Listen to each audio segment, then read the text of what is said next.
dapat amanah dari Bapak Presiden sebagai Wakil Menteri Luar Negeri. Dan kemungkinan besar, sebagian besar pekerjaannya untuk dunia Islam. Ini pertemuan pertama dengan Pak Prabowo, pas sebelumnya sudah diajak Pak bergabung. Oh, sudah ada pembicaraan? Itu tanda tangan fakta integritas juga kan? Sudah. Pak, sudah ada informasi untuk pembekalan di Hambalang? Besok ya Pak? Besok ya Pak? Jam berapa Pak? Rencananya seperti itu ya. Ya, Jam berapa? Belum dapat detik. Saya dikontak tadi sama Bung Teddy agak mendadak. Jam berapa tuh Pak? Jadi akhirnya batiknya batik lama ini. belum sempat ganti. Terus ya tadi ketemu Pak Prabowo dan beliau minta supaya beliau membantu karena masyarakat begitu banyak persoalan ya yang akan mesti kita selesaikan pekerjaan-pekerjaannya, dan ini terutama tentunya karena fungsi saya sebagai anggota Satgas Perumahan yang dibentuk dan kita sudah cukup intensif mengidentifikasi masalah-masalah yang ada di masyarakat kita, khususnya yang paling bawah ya. Ini yang akan diselesaikan lebih cepat, mudah-mudahan dengan dilantiknya beliau nanti, dan dalam hak prerogatif beliau mengangkat tim untuk menyelesaikan begitu banyak agenda, mudah-mudahan bisa berjalan lebih cepat dari apa yang sudah ada sebelumnya. Oh enggak, tidak. Betul. Tapi insya Allah katanya beliau ya, suatu institusi setingkat menteri, begitu.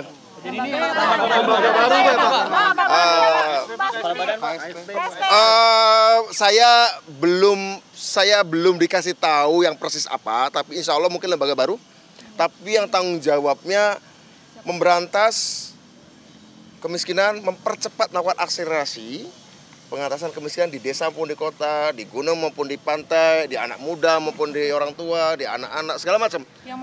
Isu poverty lah, isu poverty kira-kira gitu. Yang mengurus makan bergizi gratis bukan? Oh bukan, itu ada sendiri kan, sudah ada beliau, kalau nggak keliru yang sekarang ini dijabat oleh Pak Profesor Dadan, itu bukan.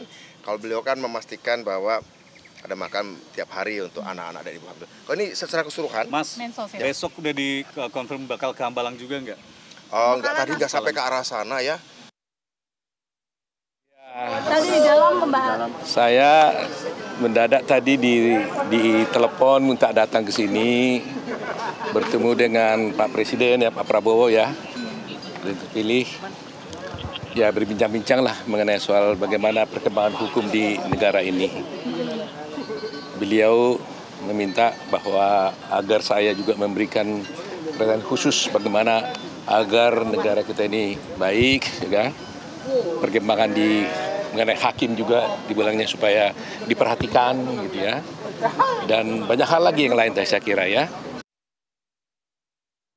Kita tayangkan tadi apa yang disampaikan oleh masing-masing tokoh keluar setelah bertemu dengan Prabowo Subianto. Fahri Hamzah mengatakan tugasnya akan diberikan gak jauh-jauh dari Satgas Perumahan. Kemudian Anies Mata juga sebagai Wamenlu, Budiman Sujatmiko, ya institusi setingkat menteri ada hubungannya dengan percepatan memberantas kemiskinan, dan juga ada Otto Hasibuan tadi. Mas Agung komentarnya melihat sosok-sosok ini. Ya, saya kira sosok-sosok yang sudah berpengalaman ya, punya kompetensi tinggi, terus punya rekam jejak juga. Kalau Bang Otto jelas di bidang hukum. Dan saya nanti bisa dikonfirmasi, bidang hukum itu kan dulunya hukum dan HAM jadi satu. Sekarang arahannya ada 3, hukum sendiri, HAM sendiri, kemudian ada tambahan di soal imigrasi dan lembaga pemasyarakatan. Bang Habib nanti bisa konfirmasi juga sebelah saya seperti itu. Nah, Pak Otto bisa jadi masuk di salah satu ya, yang memang sesuai dengan kompetensi beliau. Kalau Pak Mas Budiman, ya kita tahu dia salah satu inisiator soal undang-undang desa ya. Beliau punya rekam jejak panjang mengadvokasi teman-teman di desa, di grassroots, buruh dan seterusnya. Jadi kalau arahannya untuk memberantas kemiskinan di semua lini, saya kira oke-oke saja lah gitu. Apapun nanti namanya lembaga setingkat menteri ya, yang jelas beliau memang sosok yang fit and proper untuk di situ. Sementara Pak Fahri tadi ya Satgas Perumahan, dan kalau seandainya beliau ditunjuk sebagai wamen tentang perumahan rakyat, khusus untuk teman-teman yang kurang mampu secara ekonomi, saya kira juga nggak ada masalah gitu, apalagi beliau malang melintang sebagai wakil rakyat kan. begitupun Pak Anies Mata ya, Pak Anies Mata tadi juga saya lihat sama Bang Fahri ya, beliau dapat tanggung jawab sebagai Wakil Menteri Luar Negeri urusan Timur Tengah katanya, seperti itu. Dan memang kapabilitas beliau ya paham soal geopolitik di sana ya, narasi-narasi beliau juga mengarahkan bagaimana relasi antar negara-negara Timur Tengah Muslim bisa di moderat, bisa di tengah seperti itu. Jadi it's okay. It's okay. Jadi Bang Habib, dari nama-nama yang dipanggil kemarin, nama-nama yang dipanggil juga hari ini, seberapa besar sih yang hasil bisik-bisiknya Pak Jokowi, hasil pertemuan perundingannya di Pelataran, kemudian ketemu di Solo juga. Karena kalau kita lihat banyak loh, menteri-menteri kabinet Pak Jokowi juga akan menjadi lagi kepercayaan lagi oleh Pak Prabowo. Ya, jadi gini, apakah akan ada menteri-menteri yang menjabat di era Pak Jokowi lalu berlanjut di Pak Prabowo? Kan sudah dikonfirmasi Pak Prabowo pada saat acara Gerindra Rakernas kemarin bahwa Pak Jokowi, saya mohon izin sebagian dari menteri-menteri Bapak ini yang waktu itu ada hadir kan, sepertinya akan ada di kabinet saya. Itu disampaikan langsung oleh Pak Prabowo. Tapi itu bukan hasil dari bisik-bisik, Mbak Putri, bukan hasil dari titipannya Pak Jokowi. Apalagi cawe-cawenya Pak Jokowi, itu adalah benar-benar apa yang dilihat Pak Prabowo selama beliau juga sama-sama menjadi anggota kabinet, kan bisa berinteraksi langsung dengan tokoh-tokoh tersebut, melihat dari dekat gaya mereka bekerja, cara mereka berpikir, cara mereka menghadapi masalah. Dan tentu Pak Prabowo sudah memiliki banyak catatan terhadap menteri-menteri di eranya Pak Jokowi. Kalaulah Pak Prabowo akhirnya memutuskan untuk membawa kembali mereka ke kabinetnya Pak Prabowo, ya itu bukan sesuatu hal yang aneh. Cuma memang faktanya ya kan sudah banyak sekali yang dipanggil tuh yang menterinya Pak Jokowi, tapi bukan karena bisik-bisik baik di Pelataran atau di Solo ya kan, bukan karena cawe-cawe. Ini dua tokoh bangsa yang sama-sama taat azas dalam konteks konstitusi.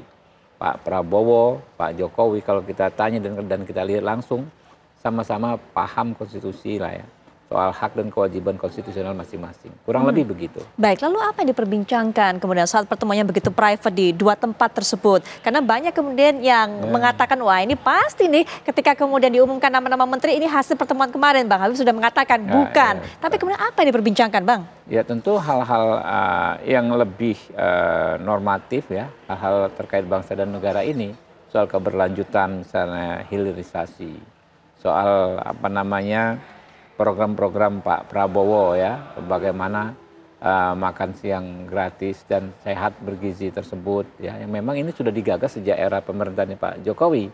Kita kan ingat food estate itu kan sejak zaman Pak Jokowi, concernnya terhadap pangan. Pak Prabowo juga demikian, concern terhadap pangan. Nah, kebijakan-kebijakan yang baik di era Pak Jokowi kan di mana lagi narasumbernya kalau kita ingin lanjutkan selain Pak Jokowi. Nah, itulah yang banyak terjadi kemarin. Baik, apakah kemudian ini juga kalau kita lihat banyak nama-nama menteri pada saat era Jokowi kembali diberi kepercayaan, itu merupakan salah satu dampak ataupun juga akibat dari adanya transisi yang sudah dipersiapkan oleh Pak Jokowi, Mas Agung? Iya, jadi sebelum itu saya ingin nyambung bedanya pertemuan di Pelataran dengan di Solo ada Gibrannya. Betul. Nah, jadi faktor Gibran ini penting karena besok Pak Prabowo akan bermitra ya, akan melakukan duet maut bersama Gibran. Nah, sehingga ketika pertemuan kemarin terjadi di Solo sedikit banyak pasti ada arahan untuk memastikan peran-peran strategis juga dimiliki Gibran sebagaimana Pak Prabowo melakukan itu, dan saya kira ini positif saja. Tapi dalam beberapa hal kan kita tahu Gibran kemarin agak dalam tanda petik ya dicari-cari publik kan dalam banyak hal seperti itu, dan saya kira dengan kehadiran Gibran di Solo bersama Pak Prabowo kemudian bersama Pak Jokowi itu sedikit banyak ingin menegaskan eksistensi Gibran di pemerintahan nanti. Yang pertama itu. Yang kedua, begitu banyaknya menteri-menteri Pak Jokowi di kabinet Pak Prabowo, saya kira secara ideal ini memang punya dimensi teknokratik, pengalamannya panjang. Tapi nggak bisa dipungkiri juga ada beberapa orang-orang Pak Jokowi yang memang itu lebih kental ya muatan politiknya.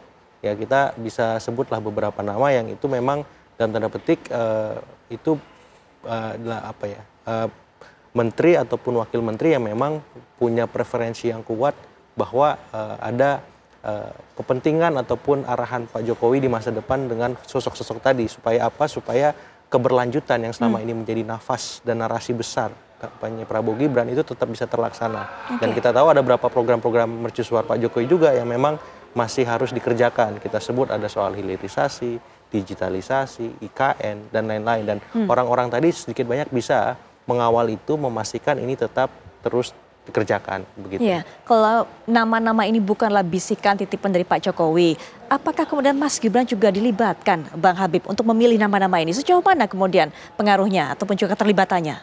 Saya pikir Pak Prabowo ya dalam merumuskan calon-calon menteri tentu menerima masukan dari banyak pihak, ya, dari Partai Gerindra, dari ketum-ketum partai, dari Pak Jokowi, termasuk juga dari Mas Gibran. Tapi kita tahu bahwa yang menentukan pada akhirnya adalah Pak Prabowo. Baik. Nah, apa yang bisa kita tunggu di beberapa hari sebelum tanggal 20 ataupun 21 ini? Kalau tadi Bang Habib katakan masih nunggu apakah ada PDIP, kemudian juga kita akan nunggu pemberian materi di Hambalang. Apalagi yang bisa kita tunggu, nama-nama lainnya? Mungkin bisa tunggu saja setelah pelantikan itu aja, yang gampang. Kita harapannya nggak harus nunggu sampai pelantikan, Bang Habib. Bisa kemudian beri bocoran-bocoran begitu. Bersabar. Ya kan kita mencari yang terbaik ini. Baik, apa juga mungkin bisa kita tunggu kalau Mas Agung? Pertama ya tadi ya, apakah PDIP melalui Ibu Mega, Pak Prabowo, Gerindra jadi ketemu, satu. Dan setelah itu ada follow up-nya di kabinet, di luar, dan seterusnya. Yang kedua, apakah 106 nama menteri, wakil menteri, kepala badan, dan setingkat itu, dan lain-lain itu, tetap dilantik ya dengan orang yang sama. Atau ada yang hilang, atau ada yang berubah. Nah itu juga menarik nanti. Ya misterinya gitu. Kalau hilang atau berubah sebenarnya apa faktor-faktor yang menyebabkan hal itu? Ya bisa jadi karena memang persoalan teknis ya. Mungkin nggak lolos tes kesehatan, bisa jadi ada catatan-catatan khusus. Atau yang kedua memang ada rekam jejak yang menjadi noda hitam seperti itu. Yang ketiga bisa juga karena ada istilahnya akseptabilitas politiknya di antara ketum-ketum partai koalisi ataupun di luar itu publik misalkan rendah gitu. Nama itu akhirnya bisa menjadi beban, bisa menjadi bumerang bagi Pak Prabowo di masa depan. Jadi akhirnya nama itu hilang dan digantikan nama yang lain. Baik, tapi sudah di hari-hari seperti ini, sudah semakin dekat tanggal 20, apakah masih membicarakan di fase tersebut, Mas Agung? Masih ada kemungkinan dan celah itu, karena belajar tadi kan di Pak Jokowi, bahkan yang sudah pakai baju kemeja putih pun, celana bahan hitam dan siap untuk dilantik menjadi menteri, bisa tidak jadi dalam hitungan menit gitu. Apalagi ini ada hitungan hari yang saya kira semuanya masih ada celah kemungkinan walaupun kecil, Mbak Putri. Tapi menurut saya ya teman-teman yang sudah dipanggil hilir mudik di Kertanegara tadi ya menurut saya tinggal fokus saja, persiapkan yang terbaik seandainya memang ada hal-hal di luar dugaan terjadi karena namanya politik kan, semua hal bisa terjadi dan mungkin mengemuka seperti itu. Baik, konfirmasinya Bang Habib, apakah memang masih ada tahap-tahapan seperti itu? Tes kesehatan, kemudian juga tadi katakan oleh Mas Agung, masih butuh persetujuan kemudian dari para ketua parpol-parpol, ataupun juga masih ada mungkin nanti LSM yang memberikan sumber-sumber materi mengenai latar belakang dari sosok-sosok ini? Kita lihat pokoknya yang jelas finalnya itu ketika diumumkan nanti. Ini yang bikin kita penasaran. Ada siapa lagi, akan ada kejutan apa lagi, begitu kan? Termasuk juga yang kita nantikan adalah pertemuan dengan Ibu Megawati Soekarno Putri dengan Pak Prabowo Subianto. Apa kemudian melihat terakhir, Mas Agung, dengan materi seperti ini yang ada, dengan jumlah juga kementerian yang semakin banyak, ini sudah dipastikan. Komisi DPR juga semakin banyak. Apa yang juga yang kita harapkan, bisa kita harapkan dari pemerintahan kabinet Pak Prabowo Subianto ini? Iya, saya kira pertama jelas leadership Pak Prabowo ya. Bagaimana mengorkestrasi ratusan nama ini supaya tetap dalam satu komando. Dan saya kira Pak Prabowo terbiasalah dengan itu. Dan yang paling penting sebenarnya apakah nih menteri-menteri di bawahnya pasukannya biasa nggak dengan itu. Karena ini kan sipil, bukan militer ya.